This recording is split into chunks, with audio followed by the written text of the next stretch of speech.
శంకర కైలాసం ఉంది, వెండికొండ ఉంది, ఇంత గొప్ప అంతఃపురం ఉంది, శ్మశానంలో ఎందుకుంటారు మీరు అని అడిగింది.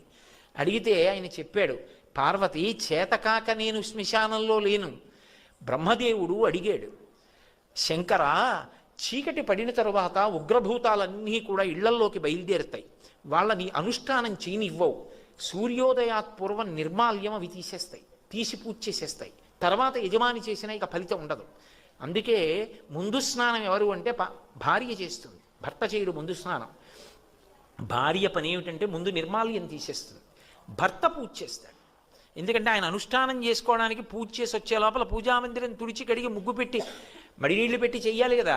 నిర్మాల్యం తీయడం భార్య పని. అందుకే ఇప్పటికీ శ్రీకాళహస్తిలో శివలింగానికి ముందు అభిషేకం చేయరు, జ్ఞానప్రసూనాంబకి ముందు అభిషేకం, ఇల్లాలు ముందు స్నానం అనడానికి గుర్తు అక్కడ. కాబట్టి శంకర ఈ ఉగ్రమైనటువంటి భూత ప్రేత పిశాచములన్నీ ఇళ్లల్లోకి వచ్చేస్తాయి. అవి రాకుండా ఉండాలంటే వాటిని కాసేపు తమాషా చేసి అట్టే పెట్టాలి.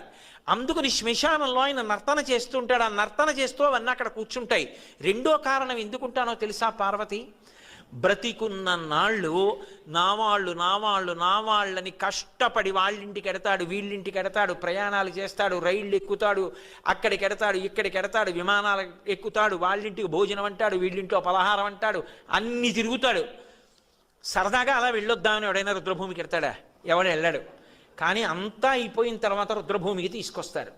తీసుకొచ్చిన తర్వాత నేనని ఇన్నాళ్ళు ఇన్ని ఫెయిర్ అండ్ లవ్లీలు రాసి, ఇన్ని ఆల్అవుట్లు పెట్టి, ఇంత ఏసీలో ఇంత పరుపు మీద పడుకోబెట్టిన శరీరం కట్టెల్లో కాలిపోతుంటే చూసుకుంటూ ఉంటాడు జీవుడు. నిత్యమా జీవితము నీటిపై బుగ్గ, కల్లరి బొమ్మయవు కాయమ్మునొల్లా, అద్దె కొంపలబోలు ఆ భోగముల్లా, తను పెంచు దొంగలవు తనయుల నొల్లా, ఎందుకీ భోగమ్ములెందుకీ మురుపు, ముందు చావుండంగమురియంగనగుని అంటారు శివమానస పూజలో.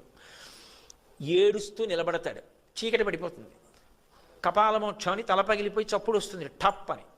కాటికాపరి సంజ్ఞ చేస్తాడు వెళ్ళిపోండి అని. తలస్నానం చేసి కొడుకు వచ్చిన బంధువులు వెళ్ళిపోతారు, వెనక్కి తిరిగి చూడకుండా.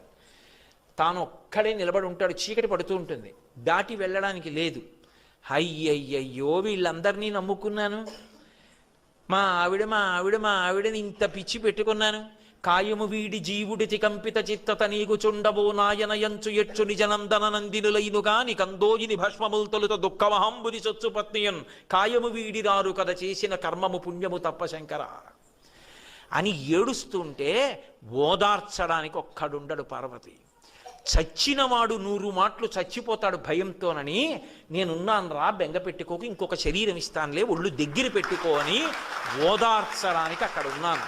అంతేకాని నాకు ఇల్లు లేక ఆవాసం లేక అక్కడ లేనివాడను కాను ఈశ్వరి, తండ్రిని, నా దయ అది అన్నాడు. అంతటి మహానుభావుడు ఆయన. దయ మనకి ఎరుకలోకి వచ్చిందనుకోండి, ఆయనతో అనుబంధం తెలిసిందనుకోండి, ఒక విషయం అర్థమవుతుంది, ఆయన శాశ్వతుడు. ఎందుకని? దానికి గుర్తు ఆయన మెడలో ఉన్న పునుకల మాల. అక్కడ కదా బయలుదేరేటో తిరిగాను. ఆయన మెడలో పుర్రెల మాల ఎందుకు వేసుకుంటాడంటే, ఎవరూ ఏదో బంగారం గొలుసు చేసి ఇచ్చేవాళ్ళు లేక కాదు, అసలు బంగారం ఆయన వీర్యం. మీరు రామాయణం జరిగితే బాలకాండలో షణ్ముఖోత్పత్తిలో అర్థమవుతుంది. కానీ ఈ సృష్టి అంతా కూడా ఆయన మహాప్రళయంలో లోపలికి తీసేసుకున్న తర్వాత మళ్ళీ సృష్టి చేసేటప్పుడు మొదట బ్రహ్మగారిని సృజిస్తాడు. సృజించి వేదం ఇచ్చి సృష్టి చేయడం మొదలుపెట్టు అంటాడు.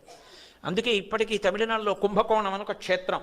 ఆ క్షేత్రం ఎందుకు వచ్చిందంటే, ఈ సమస్త బ్రహ్మాండములు లయమైపోయిన తరువాత ఒక కుంభం అంటే ఒక కుండలో ఏం చేస్తాడంటే, మళ్ళీ పునఃసృష్టి జరిగేటప్పుడు ఓషధులు భూమి మీద పడాలని అమృతం పోసి అందులో ఓషధులు పెట్టి కుండ వదిలేస్తాడు. అది ప్రళయ జలాల మీద తేలుతూ వెళ్ళిపోతుంటుంది. మళ్ళీ ఆయన పునఃసృష్టి చెయ్యాలి అని ఎప్పుడు అనుకుంటాడో, అప్పుడు ఎక్కడ మొదలు పెట్టాలి సృష్టి అనుకుంటాడో అక్కడ నిలబడి బాణం పెట్టి కొడతాడు ఆ కుండని. ఆ కుండ బద్దలై అందులోంచి అమృతము ఓషధులు భూమిలో పడతాయి. అదే పృథు చక్రవర్తి వృత్తాంతం భాగవతంలో. అది భూమిలోకి ఇంకి పంట మొదలవుతుంది. ఇంకక్కడి నుంచి అలా పండుతూనే ఉంటుంది. వేదంలో చెప్తారు ఓషధీతత్వం. ఓ గింజ తిన్నాననుకోండి, జీర్ణమై శక్తినిస్తుంది. ఇన్ని వడ్లు తీసుకెళ్లి భూమిలో వేసామనుకోండి, మళ్ళీ ఇన్ని కంకులు వచ్చి ఇంత ధాన్యం వస్తాయి. ఓషధీతత్వం అంటారు. అలా ఓషధీతత్వం అమృతంతో కలిసి భూమిలో మళ్ళీ పెరిగేటట్టుగా అనుగ్రహిస్తాడు. అనుగ్రహించి కుండ బద్దలైపోయి అమృతము ఓషధులు భూమిలోకి వెళ్ళిపోతాయి. ఆ కుండ నీళ్లలో నిలబడిపోతుంది. బద్దలైపోయిన కుండ అది శివలింగం అయిపోతుంది. సృష్టి అక్కడ ప్రారంభమైందని గుర్తు, కుంభకోణం. అందుకే కుంభము బద్దలైనటువంటి ప్రాంతం, అక్కడ సృష్టి మొదలైంది అని. అందుకే ఇప్పటికీ అక్కడ నీటితో అభిషేకం చేయలేదు, మట్టి లింగం, అది కరిగిపోతుంది. ఎందుకంటే కుండ కదా మరి లింగాకృతిని పొందింది. అందుకని అక్కడ అభిషేకం చేస్తే మల్లె నూనె అటువంటి వాటితోటే అభిషేకం చేస్తారు. కాబట్టి మళ్ళీ పునః సృష్టి చేసినప్పుడు ముందు బ్రహ్మగారిని సృజించి ఆయనకి వేదం ఇచ్చి సృష్టి చేయమని చెప్తాడు. ఆయనకి వేదం ఇచ్చి సృష్టి చెయ్యమని చెప్పిన తరువాత బ్రహ్మగారు ఈ లోకములను సృజిస్తాడు, ఇంతమంది ప్రాణుల్ని. కొంతకాలం అయిపోయిన తర్వాత బ్రహ్మగారు కూడా పడిపోతాడు. పడిపోతే ఆయన 4 తలకాయలు కూడా రుద్రభూమిలో పడిపోతే ఏం మర్యాద? అందరికన్నా పెద్దవాడు, ముందొచ్చినవాడు, ఈ సృష్టి చేసినవాడు, ఆయన పుర్రె కూడా పడిపోతే ఏం బాగుంటుంది అని ఆ పుర్రె తీసి ఓ తడపకి చుట్టుకుని మెళ్ళో వేసుకుంటాడు. ఇప్పుడు అలా ఎన్ని పుర్రెలు ఆయన మెళ్ళో అయ్యాయంటే అదో పెద్ద మాలైంది. అంటే ఎంతమంది బ్రహ్మలు వచ్చి వెళ్ళిపోయారు, ఎన్ని మాటలు సృష్టి వచ్చి వెళ్ళిపోయింది, ఆయన మాత్రం అలాగే ఉన్నాడు. కాలాతీతుడై ఆయన ఉన్నాడు అని చెప్పడానికి గుర్తు ఆయన మెడలో ఉన్న పునుకల మాల, అంతేకాని ఏదో చేతకాక వేసుకున్నటువంటి మాల కాదా మాల.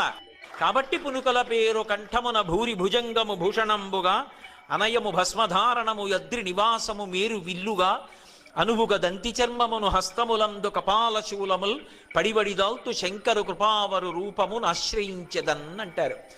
అటువంటి శంకరుడు ఉన్నాడే, అటువంటి పరమాత్మ ఉన్నాడే, ఆయన శంకరుడు అనండి, విష్ణువు అనండి, నాకేమీ అభ్యంతరం లేదు.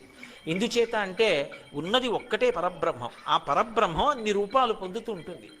ఏకస్వమేవ బహుధా భవభాసి లోకే నిశంకధీర్ వృషభకేతన మల్లినాథ శ్రీభ్రామరి ప్రియ సుఖాశ్రయ లోకనాథ శ్రీమల్లికార్జున విభో తవ సుప్రభాతం అంటారు. ఇప్పటికీ శ్రీశైల మల్లికార్జున సుప్రభాతం చేస్తూ ఆ ఉన్న ఒక్కడే 3 కాలములకు 3 లోకములకు 3 రూపములకు మూలమగుచు భేదమగుచు తుదిక భేదమయ్యొప్పారు బ్రహ్మమనగ నీవే పాలనయన అంటారు. ఆ ఒక్కడే బ్రహ్మ అవుతాడు, విష్ణు అవుతాడు, శివుడు అవుతాడు, 3 లోకములు అవుతాడు, 3 కాలములు అవుతాడు, జ్ఞానము చేత 3 ఒక్కటైపోతాడు. కాబట్టి ఆయన ఒకటి కాదు, ఆయన విరాట్ స్వరూపం, అసలు దాంట్లోనే లోకమంతా ఉంది.